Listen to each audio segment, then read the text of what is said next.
You're watching NBA Today. 23 NBA seasons for LeBron James, and right now on ESPN.com, a piece that only Dave McMenamin could write. He's been covering LeBron every day for 12 years, and he's had these questions he's always wanted to ask him. So LeBron agreed to answer 23 questions in honor of 23 seasons, and these interviews, they spanned the entire year. So Dave McMenamin, he joins us now. Dave, your goal to find new ways to cover LeBron, to ask him new questions after so much time, I would say that is achieved. But one piece, of course, that's getting a whole lot of attention right now is when you were in Chicago. And, of course, when you're in Chicago, you had to ask him about an all-time Chicago great, and that is Michael Jordan. So can you just tell us a little bit about how you came up with the question, what his reaction was to answering it? How did all this unfold?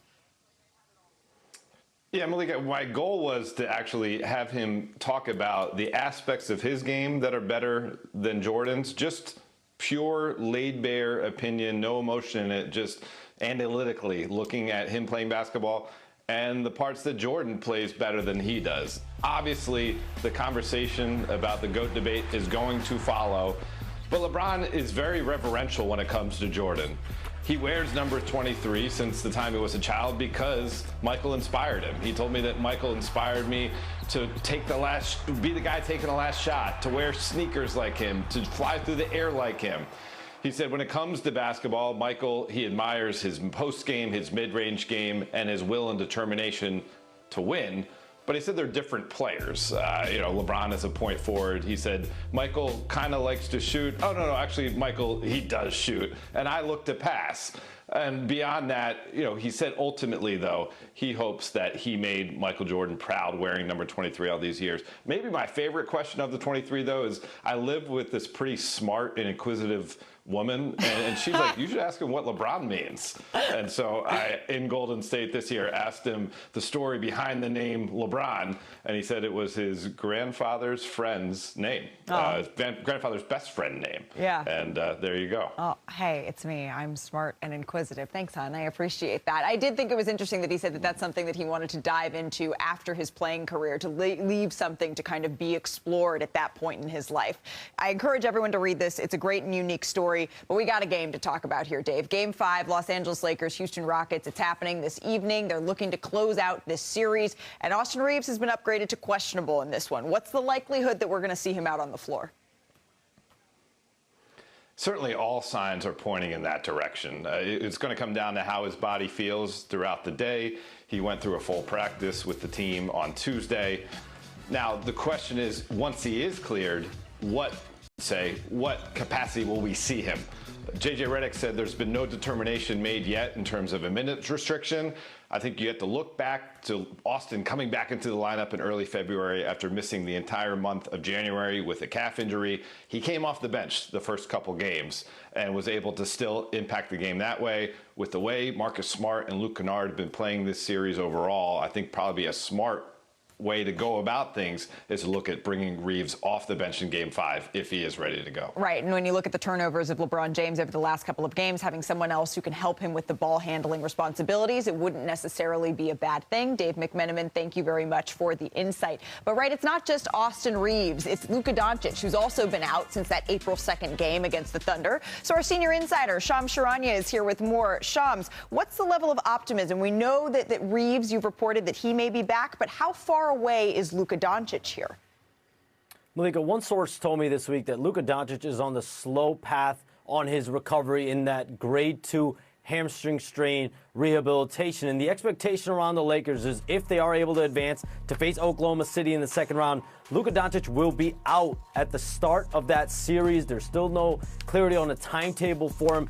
As we see right there, he is starting some on-court movement. He's continuing to improve on that. There's still some ways to go, though, for him to have full ramp-up of basketball activities. Oh, interesting. Okay, so even for the second round, we could be looking at a delayed debut there. And then there's Kevin Durant on the Rockets side of all of this, Shams. We know that he's been ruled out for this game, but is there any optimism that if this series is extended that we could see him at some point?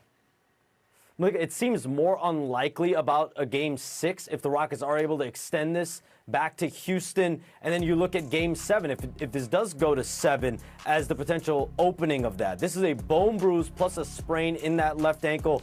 In the regular season, I've covered Kevin Durant bone bruise injuries. It's usually about 2 weeks. And so this is a 2 to 3 week injury in the regular season. He's still dealing with stiffness, some swelling, a lack of mobility in that ankle. So look for the Rockets now to rely on their young core.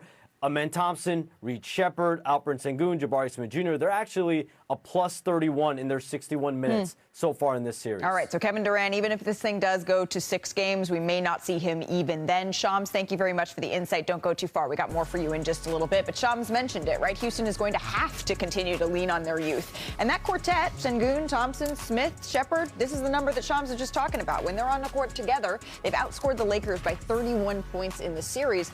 And that has Jabari Smith feeling quite confident. Stay with it, be us, be aggressive, play free. You know, we're obviously the better team, I feel like. So just knowing that, being confident, trusting our work, and just telling us to be us, you know. We're obviously the better team, I feel like. Amon, what does the Lakers' mindset need to be to close this thing out? You're at home. You need to knock out this game. Make sure you get this off the table while you got the chance to rest a couple of days now. You got an older LeBron. Get your rest. Make sure that you're on the table eating dinner with your family. I can see why the Rockets are trying to build some confidence because they probably should have won Game 3. That was a ridiculous way to lose, and then they won Game 4 handily. They think they've got momentum.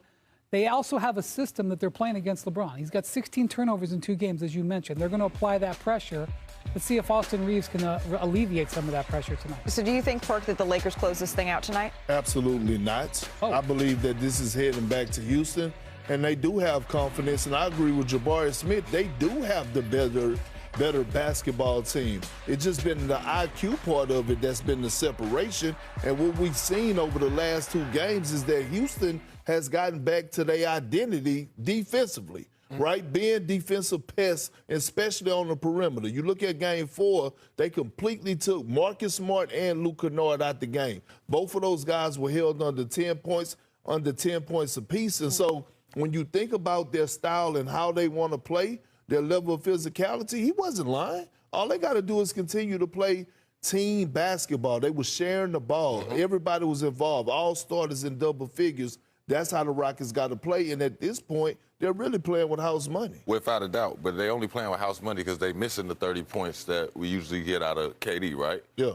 On the Lakers side, right now, people are reacting a lot to LeBron having 8 turnovers. I'm not reacting like that. He's became the more primary ball handler. I think the turnovers go down a little bit just because he's at home and he got energy now. You got to remember, those 2 emotional games back-to-back before we went out there and saw LeBron laying egg. He ain't just laying eggs. I ain't say he was. I won't say it. We ain't doing that. I ain't say we was doing it. Okay, I'm just making sure we don't. Well, that game is at 7:30. It's on ESPN. And are you saying that they're not going to close out at all, or just not going to close out? They're not closing out tonight. Okay, it's heading back to the H-time. I love that. We do have a big Houston developing guy, man. story that's hung over the league all season long that we want to get to here. The NBA is taking another serious swing, not a Perk-sized swing, at fixing tanking with a new draft lottery proposal. So Shams has reported what's being called the 3-2-1 format, and it would change the incentives here for future teams in the lottery. So Shams, can you explain this proposal, because it's got a lot of layers to it? What are the key components that we need to know?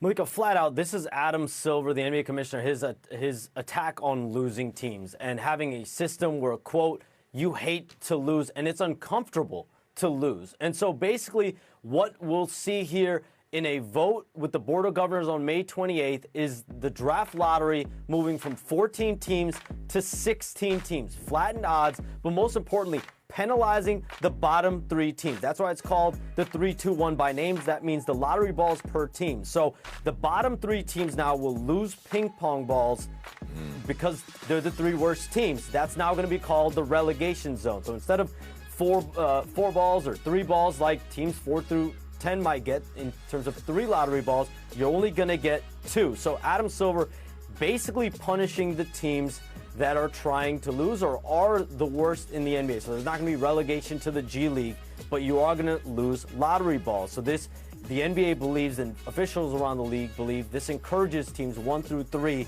to try to win more so they're not in that relegation zone. Two other interesting layers here. You're not going to be able to get back-to-back years with a top overall pick or have top 5 picks in 3 consecutive years. And so you think about teams like Oklahoma City back during the Kevin Durant era or the San Antonio Spurs as currently constructed right now, those would not exist under these new policies. And so this is expected to start in 2027 through at least 2029. Then it'll go up for a Board of Governors vote whether this will stay or leave. All right, I want to bring Brian Windhorst into this. Thank you for explaining all of that, Shams.